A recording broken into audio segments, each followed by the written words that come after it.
Long before your grandfather's grandfather drew breath, an empire reached beyond the stars and found a world of oceans and green. The world known as Sophie. Then her seas turned to sand, and her people fled, forgotten. Decades later, raiders came for what the desert buried. But one did not come to take, he came to conquer. I was there when the sands ran red beneath his cannons. This is the tale of my master before he became a legend on the sands of Sophie. Lord IRPOTATOBRAIN.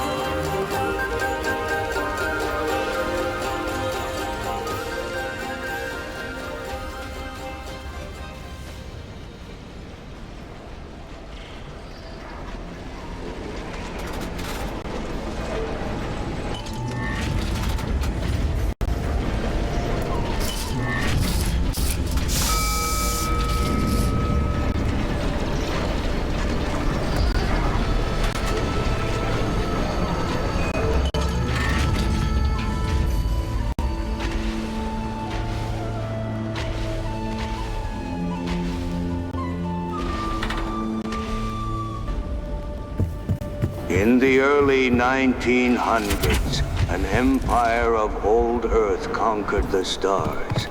They claimed a world Sophie with vast oceans, riches beyond measure, the jewel of their ambition.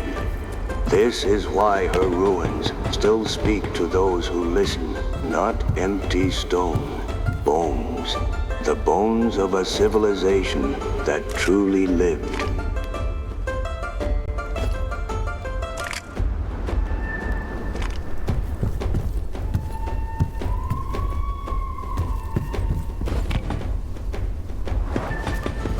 They were settlers once, soldiers, engineers, dreamers from a province called Galicia. They came for a new life beneath Sophie's sky. Then the seas themselves betrayed them. Where water once ran, only sand remained. Their ships lie buried still, scattered like bones across the dunes. And my master, he tears them open. Not just for treasure, for secrets, for truths, the empire buried with its dead.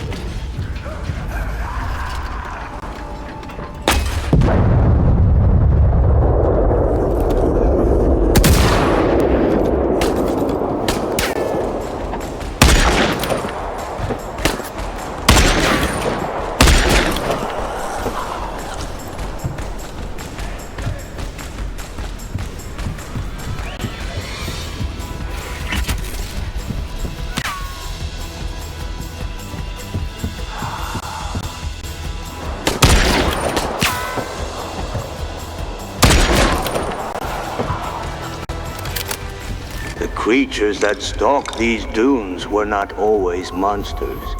They lived once in the seas that filled this world. When the oceans died, so too did they. But death did not take all of them. Some rotted, some vanished, some became something else. My master calls them oopiers. I call them a warning. But what became of them could yet become of us.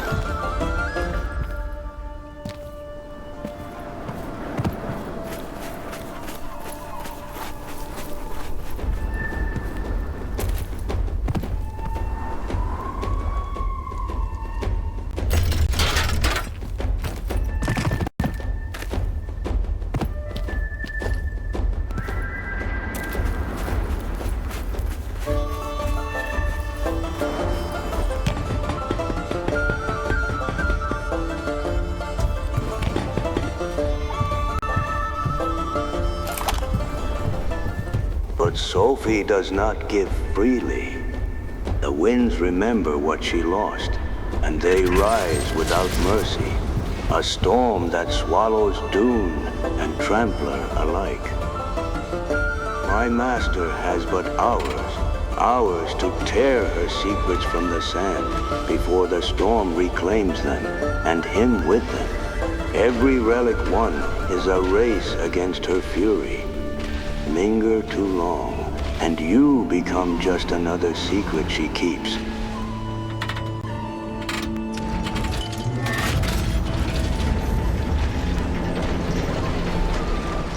Not all that guards these ruins is dead. Some things were built to guard. Watchtowers still burn with a single crimson eye, waiting. Draw too near, and it wakes. Not flesh, but iron given purpose. My master calls it ironclad. Who built them, and why? No one yet knows. Only this is certain. They do not tire. They do not fear. Only steel answers steel.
But hear me, listener.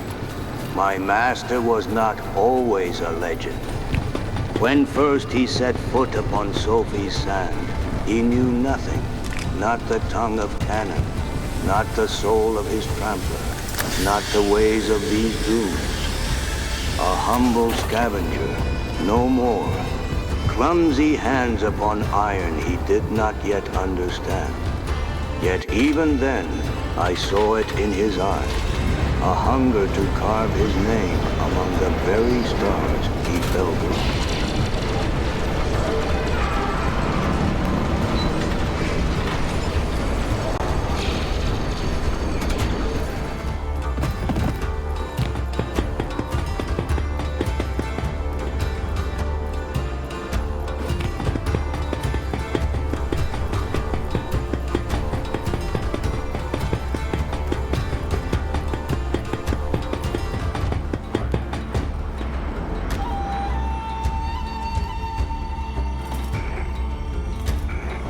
The first raid is never forgiven easily. My master stumbled through burning ruins, Trampler groaning under wounds he barely knew how to mend. Yet when the smoke cleared, his hold was heavy with secrets torn from the sand. The storm rose behind him like a hunter denied its meal. He ran. He reached the tower. Green smoke bled into the sky. And for the first time, Sophie watched him rise back to the stars he came from. But triumph does not rest a hungry man. The very next dawn, my master descended again, not for glory this time, but for hunger, Boat after boat, he tore them open, one wreck bleeding into the next. Sophie's dead ships gave up their secrets one by one, and still he pressed on.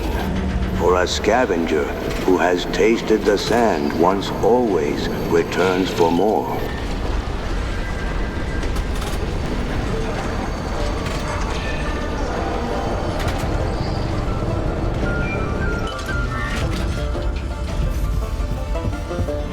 His path led him far from where he began, to a city long swallowed by silence. Archipel von Leopold, they call it. Towers half buried, streets choked with sand.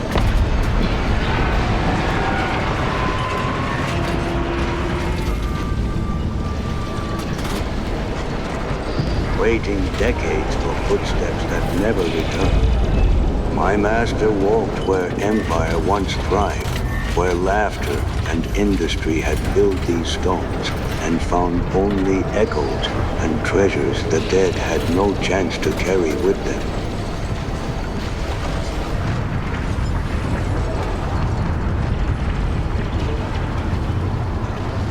As he crested the dunes toward that forgotten city, thunder answered.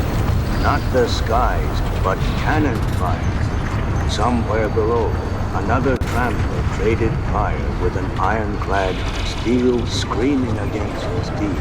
My master went still. He prayed then to whatever creator watches over scavengers and thieves that their battle would not turn its eyes to him. Let them tear each other apart and let him alone uncover what the city still kept hidden.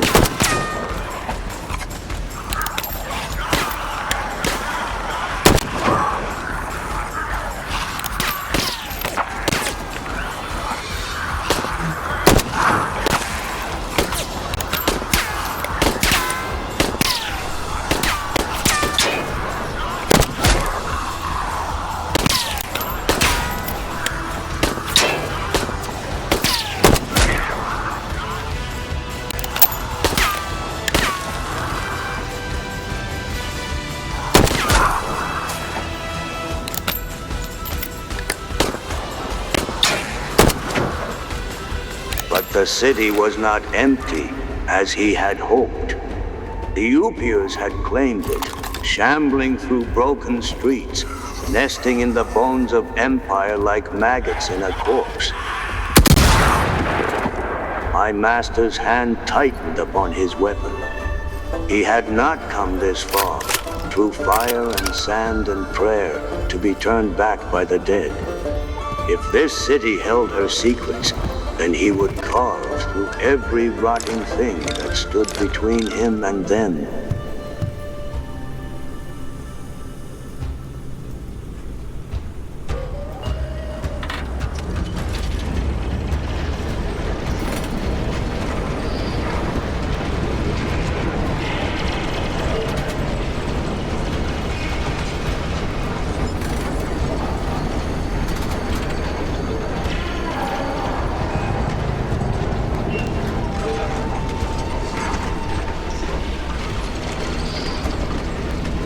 When the last Upier fell silent, the city was hid, its secrets stripped, its dead finally stilled.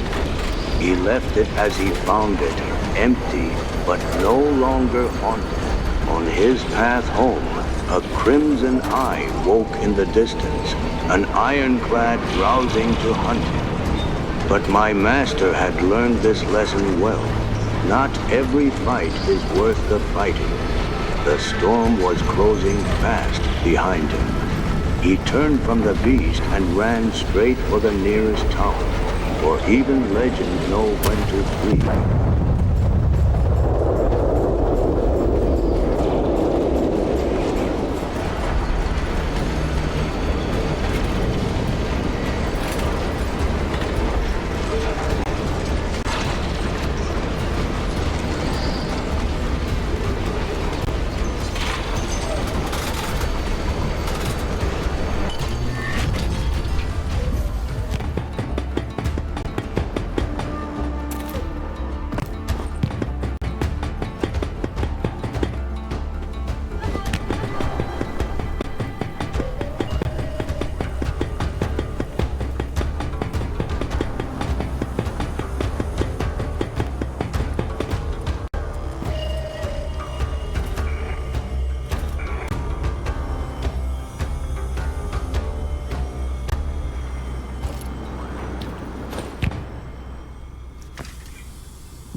tower, green smoke bleeding into the sky. But he was not alone. Another trampler stood at the ridge, silent, its cannons unmoving, watching. My master's hand found his trigger, certain this stranger meant to end his tale before it had truly begun. The desert held its breath between them, two hunters weighing the cost of blood. Yet it did not strike. It only waited, patient, as if its turn would come soon enough. And Sophie, for now, let my master rise back to the stars.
Among the stars, my master looked upon his iron and found it wanting. Too slow, too soft, a scavenger's cage, not a warrior's throne. And so he built anew, plate by plate, reactor to hull, and gave his creation a name worthy of the man who forged it, Stoic Step. May it serve him well, he prayed, through fire, through storm, through every hungry thing that walks the sands of Sophie.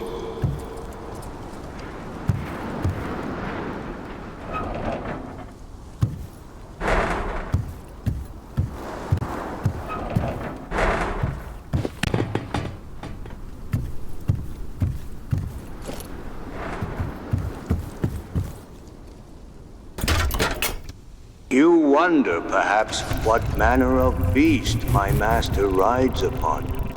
The Trampler was no warrior once.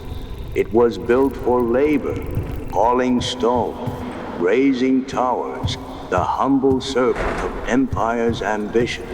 But when the seas fled and the ships stopped coming, the colonists had nothing left but salvage and desperation.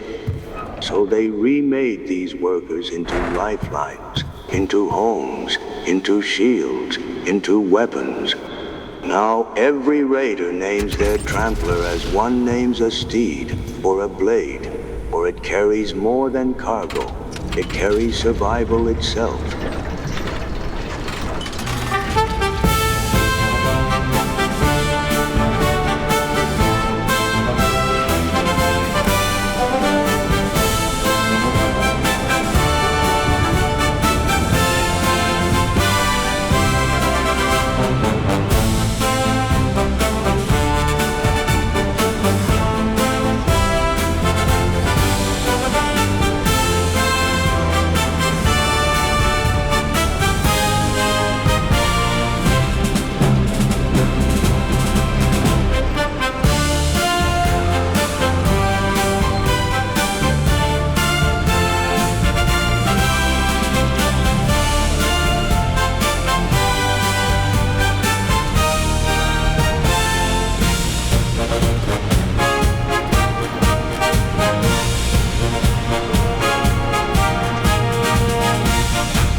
His path bent toward Rauchwolke, they call it. A city built for labor, not luxury. Furnaces long cold. Factories rusting where workers once toiled beneath the Empire's banner. No smoke rose here now. Only silence, like every ruin before it, dead and unmourned. But industry does not sleep easily in death.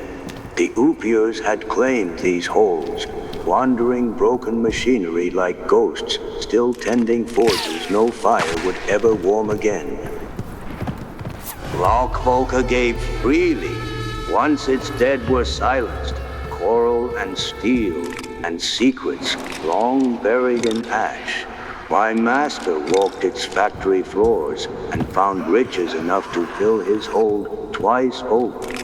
And as he stood among the cold furnaces, a thought took root in him. Perhaps these fires need not stay dead forever. Perhaps one day, smoke would rise from Rauchwolke once more, not for the empire that built her, but for the man who claimed her.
Scattered through Rauchwolke's ruins, he found them, red barrels, once the lifeblood of these furnaces, fuel that kept the Empire's ambitions burning.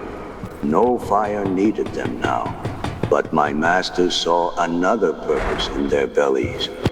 What once powered industry could just as easily unmake it. He packed them against doors, sealed since the world drowned in sand, and with fire and fury tore open secrets the Empire thought forever locked away.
But Rauchwolke did not yield without cost. The dead do not forgive easily, and more than once, the Upyrs dragged my master down into the sand, his breath stolen, his body broken. Yet death on Sophie is no true ending, not for a man bound to iron and fire. Each time they struck him down, he rose again within his Tramplers' walls, hunger unbroken.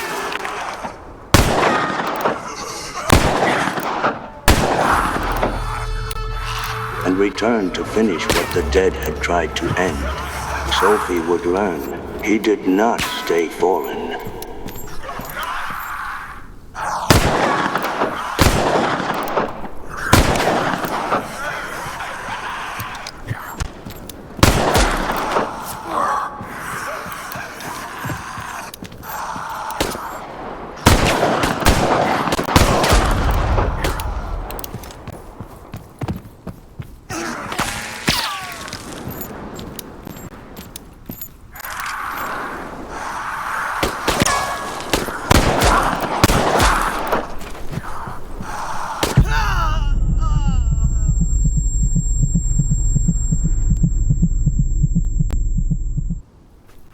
His aim, I confess, was no legend's gift.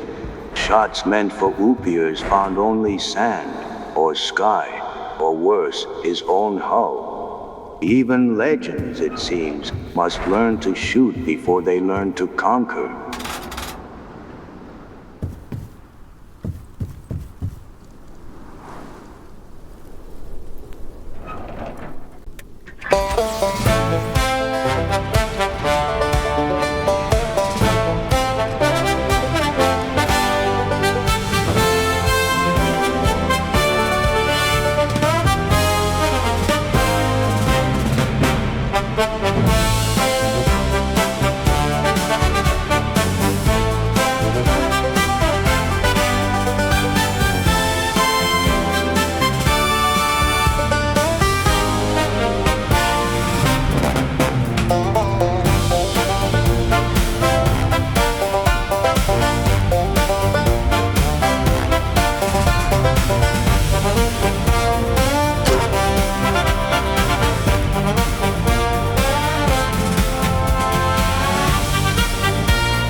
For the tower.